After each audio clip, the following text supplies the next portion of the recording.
کتونکو د ټیم کې زخار بازار کې موجود دي، مثلا چې تاسو معلومه ده د ګرمۍ سیزن هغه شروع شوی دی.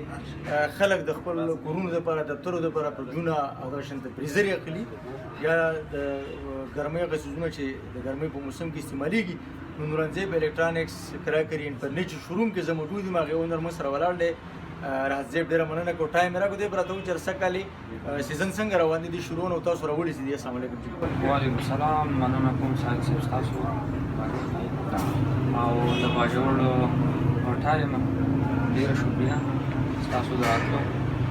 نو تا د سیزن خبره وکړه، الحمدلله ستاسو له مخې تاسو یې زه د باجوړ د خلکو شکریه ادا کوم چې زمونږ خواله راځي، په مونږ اعتماد کوي او فرج اوس نن سبا چې دی لکه ډېر ضرورت دی د هر څه. نو د هغې زمونږ اوس پکې هرې کمپنۍ هم راغلي دي الحمدلله. اوس هم پکې په ډي سي انورټر کې دي، مطلب د سولر پلانټو دپاره دي، د بیټرۍ دپاره دي. دغه ټول فرجونه پکې موجود دي، راغلي دي. خلک راځي، تاسو وینئ. او زه د باجوړ خلکو ته دغه اپیل کوم چې زمونږ خواله راشي او زمونږ ځای به وویني. او الحمدلله سیسټم دلته داسې دی چې برابر دی، د ګاډي د ودرېدو ځای هم شته دی. او چې کوم قسم شی مطلب د دې په کار وي انشاءالله دلته به ورته میلاویږي. یاره زمونږ سره هرې کمپنۍ شته دی. اوس مطلب نن سبا هایر ښه کمپني ده، ډاولینس شوه، فیل شوله، اورینټ شوله، دا ټولې کمپنۍ زمونږ سره دي.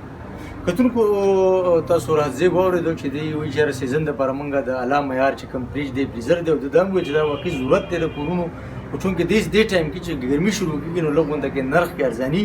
نو دا فلم وکړو موږ هم وایو چې تاسو یو ځل راشئ نورنځی فرنیچر شوروم او تاسو د خپلې خوښۍ د خپلې چې کومه کمپنۍ ستاسو خوښۍ دغه کمپنۍ بریا ته به تاسو ته فرج او فریزر میلاویږي. او دې نه علاوه نور د ودونو ښادو لپاره تاسو په بیکګراونډ کې کتلی شئ بلا داسې څیزونه دي چې هغه تاسو ته په ډېر په رعایتي نرخ باندې میلاویږي. یو ډېر محترم شخصیت میلاو شو، مننه کوم د ټایم را خوښ آمدید وکړي.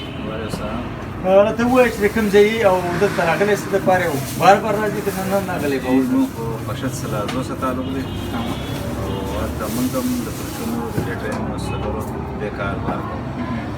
زموږ خو د پینډۍ نه هم کار کوو او د پاور نه هم کار کوي، مردان نه بټرۍ نه فرشونو واشنګ ماشین.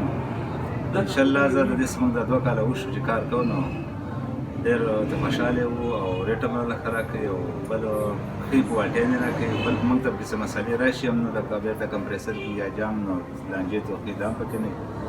انشاءالله کار زموږ په برابرو سره روان دی او موږ ته خوشحاله یو. زه لکه د سره کار کوو لکه خلک وایي یاره د فلاني ځای راغلی فلاني ځای نه، خو لکه موږ ته په دې کار باندې خوشحاله یم. یعنې ته مطمئن یې د کاروبار نه؟